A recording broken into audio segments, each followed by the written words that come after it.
আসসালামু আলাইকুম সুপ্রিয় খামারি ভাইরা, আজকে আমরা H5 ভ্যাকসিন করতেছি। H5 ভ্যাকসিন কেন করবেন, কী জন্য করবেন জানুন বিস্তারিত মোহাম্মদ ইমরান হোসেন ভাইয়ের কাছ থেকে। কেন H5 করবেন সব বিস্তারিত বিষয়ে উনি কথা বলবেন। ভাই বলেন দয়া করে। আসসালামু আলাইকুম। আমরা সাধারণত H5 ভ্যাকসিন করি বার্ড ফ্লু থেকে রক্ষার জন্য। আর আমাদের দেশে বার্ড ফ্লু দুই স্টেনে আক্রমণ করে, H5 এবং H9। তো H5 আমরা বার্ড ফ্লু থেকে খামারকে রক্ষা করার জন্য আর কি করে থাকি। আমরা আজকে অ্যাডভান্স কোম্পানির H5 করতেছি।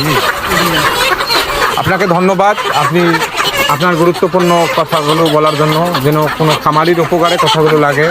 এবং খামারি ভাইরা অবশ্যই আবহাওয়া চেঞ্জ হচ্ছে, এই কারণে আমরা H5 করতেছি, কারণ এই সময়টাতে বিশেষ করে H5 আক্রান্ত হয়।